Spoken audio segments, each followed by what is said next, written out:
selamat pagi siswa-siswi kelas 8 SMPK Penabur, Jakarta. Mari kita lanjutkan pelajaran kita di bab gerak.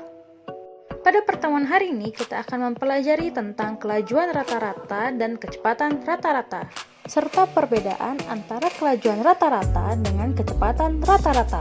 Simak penjelasannya berikut ini. Berbicara tentang kecepatan, pada bagian sebelumnya, kecepatan adalah hasil bagi antara perpindahan dengan waktu. Nah, dalam gerak lurus, di mana gerak itu hanya pada satu arah, besar daripada jarak akan sama dengan besar perpindahan. Karena itu, besar kecepatan rata-rata bisa kita definisikan sebagai total jarak tempuh dibagi dengan total waktu. Karenanya, kecepatan rata-rata dapat dirumuskan dengan S total dibagi dengan T total. Untuk lebih memahami hal ini, maka mari kita lihat contoh pada bagian berikut ini. Sebuah mobil bergerak dengan kecepatan 36 km per jam dalam waktu 30 menit. Setelah itu, bergerak dengan kecepatan 108 km per jam dalam waktu 10 menit. Dan pada akhirnya, bergerak dengan kecepatan 72 km per jam selama 1 jam.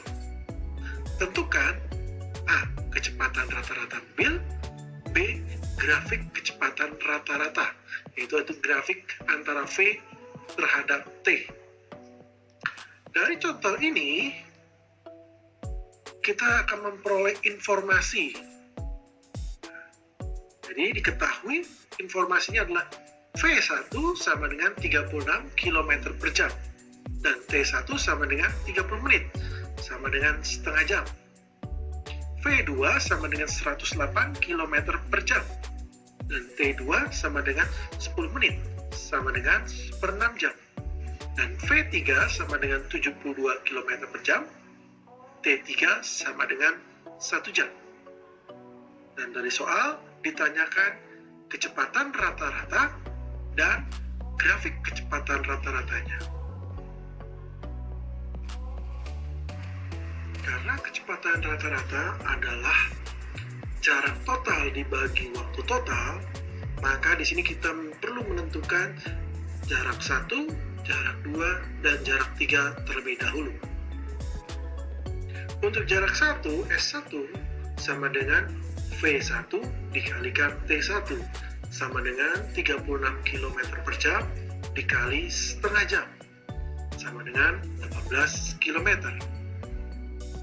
S2 sama dengan V2 dikali T2 sama dengan 108 km per jam dikali 1/6 jam sama dengan 18 km.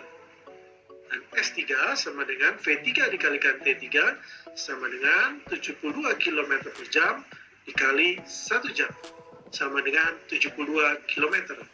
Di sini kita bisa memperoleh jarak total S total sama dengan S1 plus S2 plus S3 yang sama dengan 108 km.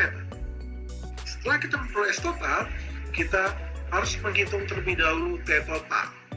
T total adalah T1 ditambah T2 tambah T3 yang nilainya adalah 10/6 jam. Dari hasil ini kita bisa memperoleh nilai kecepatan rata-rata, yaitu S total dibagi T total yang sama dengan 108 km dibagi 10/6 jam, sehingga hasilnya adalah 64,8 km per jam. Untuk pertanyaan yang B, untuk membuat grafik antara kecepatan terhadap waktu, harus kita lihat di sini bahwa mobil pertama bergerak dengan V1 36 km per jam selama setengah jam atau 3/6 jam. Artinya gerak V1 ini konstan selama setengah jam, sehingga grafiknya antara grafik untuk gerak V1 yaitu gerak dari A ke B yaitu konstan di angka 36 km per jam selama rentang waktu 0 sampai 3/6 jam. Karena gerak selanjutnya dengan V2 setelah gerak yang pertama, maka interval waktunya dilanjutkan.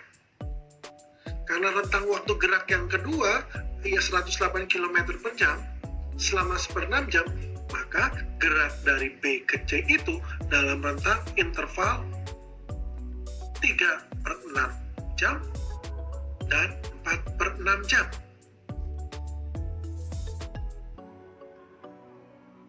Karena juga kecepatan yang konstan, grafiknya lurus dari B ke C. Dan pada akhirnya, yang terakhir, geraknya dilanjutkan dengan V3 konstan di 72 km per jam selama 1 jam. Makanya gerak C ke D yang dalam bentuk garis lurus ini berada pada rentang antara 4/6 jam sampai 10/6 jam. Ketika sebuah benda bergerak, masih ingat kelajuan rumusnya adalah jarak dibagi waktu atau V sama dengan S per T. Nah, apakah ketika suatu kendaraan bergerak kelajuannya selalu tetap dari awal berangkat sampai dengan tujuan akhir? Jawabannya tentu saja tidak. Dalam perjalanan bisa saja lambat atau cepat atau berubah-ubah dari cepat lambat tergantung kondisi lintasan selama perjalanan. Di awal biasanya lambat, kemudian di tengah bisa cepat, dan di akhir perjalanan pasti melambat untuk kemudian berhenti. Nah,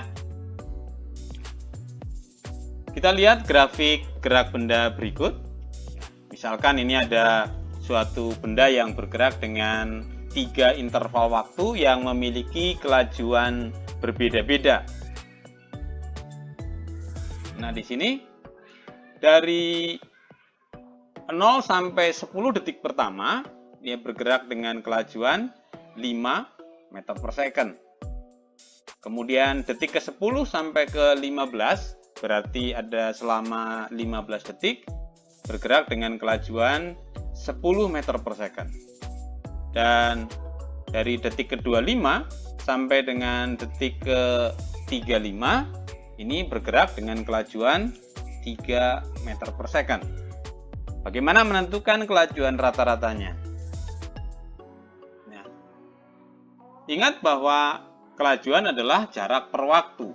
Dengan demikian, kalau interval waktu yang berbeda, kelajuannya berbeda, kita tinggal menghitung jarak total dibagi dengan waktu total. Ada interval waktu berarti ada 3 jarak yang berbeda. Ini S1 plus S2 plus S3, jarak 1, jarak 2, jarak 3. Dan seterusnya kalau interval waktunya lebih dari 3.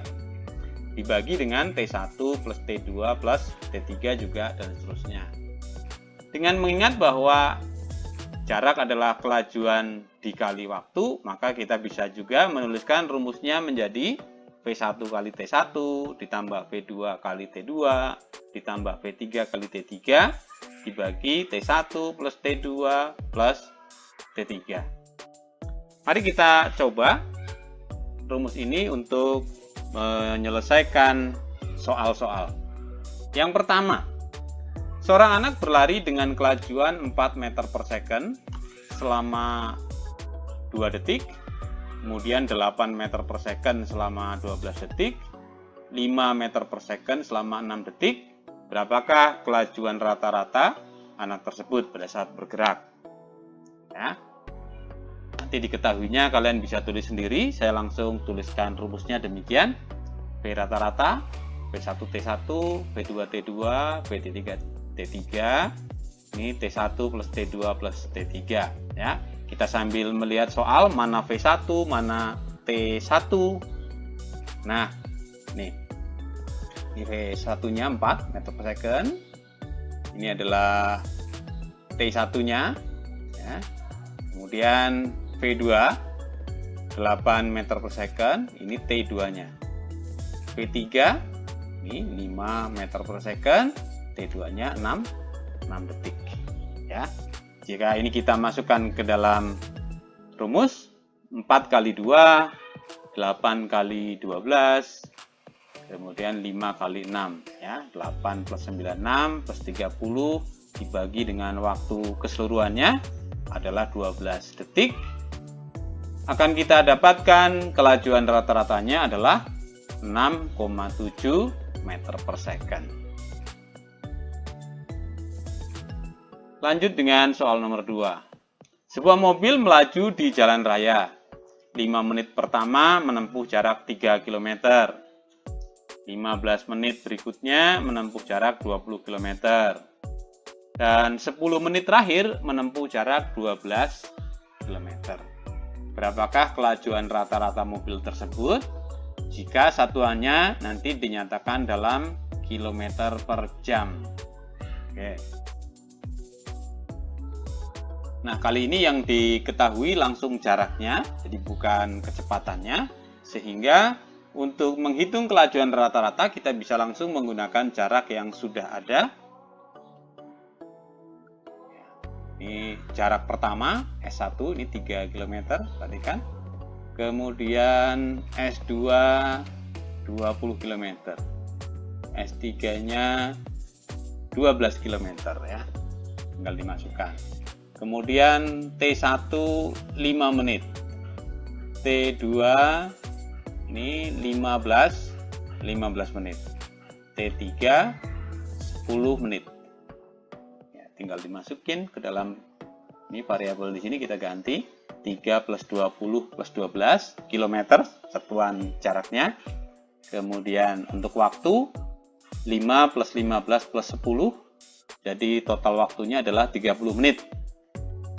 Kita konversikan 30 menit menjadi 0,5 jam atau setengah jam. Sehingga kelajuan rata-ratanya adalah 35 km dibagi setengah jam adalah 70 km per jam ya. Inilah hasilnya, 70 km per jam. Oke. Soal nomor 3. Nah, soal nomor 3 ini gambarnya mirip dengan penjelasan awal ya, di awal tadi. Perhatikan grafik gerak benda berikut. Ya, ada 3 interval waktu dengan 3 kelajuan yang berbeda. Dari 0 sampai 5 detik, ini berarti waktunya 5 detik. Interval kedua 5 sampai 15, berarti ini waktunya adalah 10 detik ya, 5 sampai 15. Interval ketiga adalah 15 sampai 20, berarti 5 detik ya. Untuk V1 15 meter per second, V2-nya ya, perhatikan di atas ini 30 meter per second, kemudian yang T3-nya ini 10 ya, ini T3. Ini 1, ini ke yang kedua, ini yang ketiga. Nah, tinggal kita masukkan 15 kali 5 detik, 30 meter per second kali 10 detik, 10 meter per second juga kali 5 detik, sama dengan 75, ditambah dengan 300, ditambah dengan 50. Waktu totalnya adalah 5 tambah 10 tambah 5, atau langsung saja melihat dari melihat grafik ini 20 second. Ya, kita dapatkan kelajuan rata-ratanya 425 meter per 20 second. 21,25 meter per second ya. Nah, itu dia penjelasan tentang kelajuan rata-rata dan kecepatan rata-rata. Jika ada yang belum jelas, kalian bisa mengulangi video ini atau menuju ke link deskripsi untuk melihat video aslinya. Jangan lupa untuk mengerjakan kuis, tugas, dan PR yang diberikan guru. Selamat belajar, Tuhan Yesus memberkati.